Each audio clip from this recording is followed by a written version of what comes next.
Hi, it's me, Yvonne, your local non-binary witch, and today I'd like to talk about the subject of extemporization in ritual. Now, what's the difference, I hear you cry, between extemporization and ad-libbing? So ad-libbing is just kind of riffing on a theme, maybe even just talking in a vague way about something to fill the time. Whereas extemporization comes from the Latin extempore, from the time or from the moment.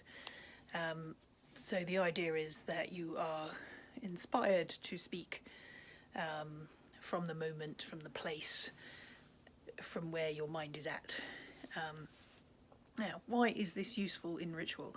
Well, for one thing, if like me, you're not very good at learning things off by heart, then you don't want to be standing around with a script in your hand, then it's good to be able to speak from the heart, right?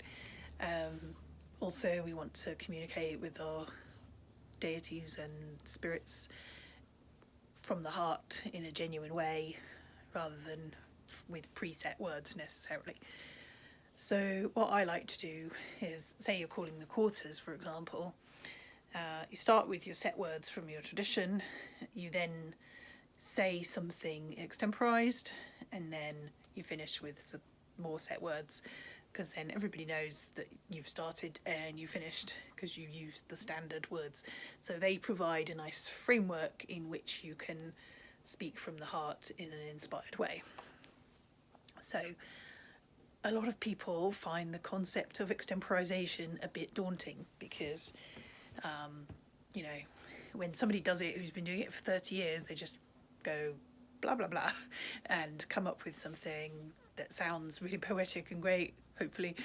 And so that's a bit daunting for beginners because they go, but you must have learnt that off by heart because it was too good.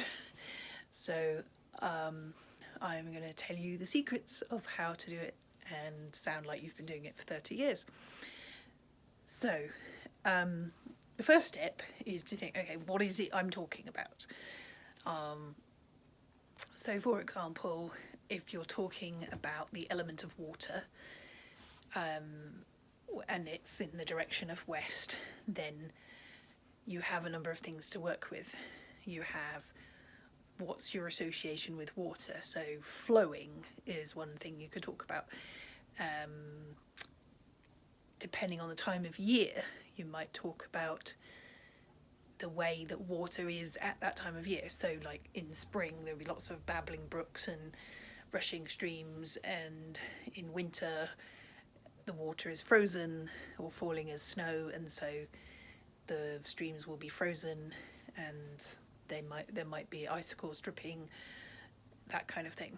So think about what the water is doing in the season that you're talking about, or that you're doing the ritual in. You also might want to think about what is the mythological or symbolic meaning of water in your tradition. So, for example, water might be associated with, usually in the Western mystery tradition, water is associated with emotions. Now, it just so happens that I don't use Western mystery tradition symbolism in my rituals. So for me, water is about ebb and flow. It's, one of the things is like the moon path on the sea. That's really important. And so the ocean represents the unconscious in most traditions. So you can talk about the meaning of the ocean as the great unconscious, the collective unconscious even. And you might want to talk about streams flowing down to the sea, becoming a river, becoming an estuary and then flowing out to sea, maybe the mingling of sweet water and salt, which also has a lot of symbolism in, say, Sumerian tradition, where the goddess of the sweet water, the god of the sweet water is Apsu, and the goddess of the salt water is Tiamat. So there's a meeting of those two entities. So it does help if you're fairly well versed in mythology as well, because that gives you a whole raft of poetic metaphors to draw upon. But even if you're not well versed in mythology, you can still think about your relationship with that element, right? So if you're talking about fire, we all have a relationship with fire because we like to warm our hands against it. Fire keeps us warm. It's also the fire of inspiration. And, humanity has gathered around fires for millennia, because fires are nice and warm and they cook our food. So you can talk about fire as part of alchemical transformation.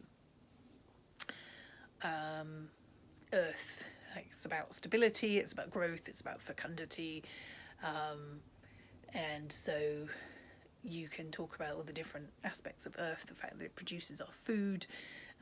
It's the earth, when people die, they go into the earth. So, that's obviously particularly suitable symbolism for Samhain or Hallows Tide. And finally, air. Obviously, we breathe air, so it's super important. And air is also associated with inspiration. And, it can also be to do with life and death, because, we take our first breath when we're born, and then we exhale our last breath when we die. So, again, very suitable symbolism for Samhain or Hallows Tide. So, it's a matter of kind of thinking about the symbolism of what you're talking about and how it relates to the season that you're doing the ritual in, and then picking 2 or 3 keywords to help you to say something, right? And that can be quite difficult in the spur of the moment.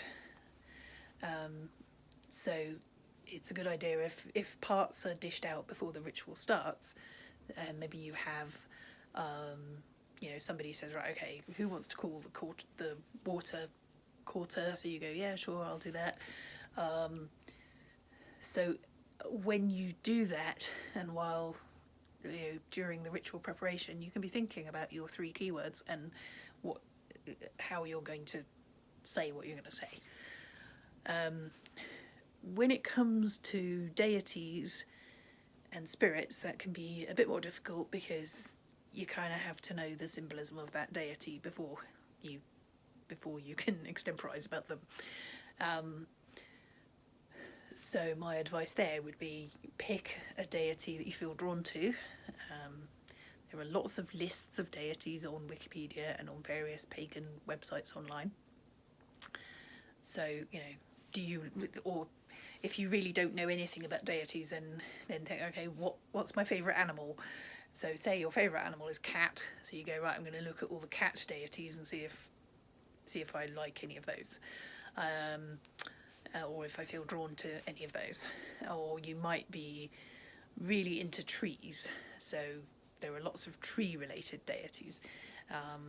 You might be looking for genderqueer deities, in which case I would recommend Castle's Encyclopedia of Queer Myth, Symbol and Spirit, edited by Randy P. Connor and various other people, because that's got a lot of different genderqueer deities.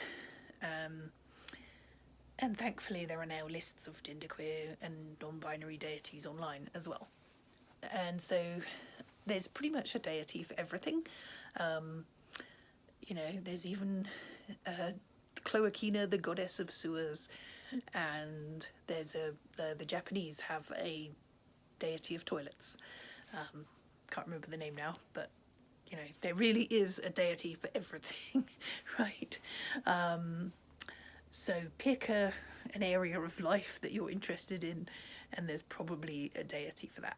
So like if you're interested in cooking and the hearth, so you might have to stretch your definition a bit, right? So like if you're really into cooking, then the hearth would be the obvious thing to go with that. So you would look for hearth deities, or like Hestia. Anyway, I think you get the idea. So when you're looking for a way to get more confident about extemporizing, then it's a matter of just doing, breaking the research that you need to do down into chunks. So, like, look at the symbolism of the quarters in your tradition. Look at the topics that you're interested in and deities associated with them. And then that will also help you in writing rituals as well. So I think it's fair to say, I once saw a claim that heathenry is the religion with homework. I think paganism is a group of religions with homework, to be honest. But hopefully pleasurable homework and not boring. So, and there are lots and lots of resources now online to be able to find out more about deities that you can feel drawn to and interested in, and symbolism that you can extemporize on. So I hope that's been helpful. Take care out there, and blessed be.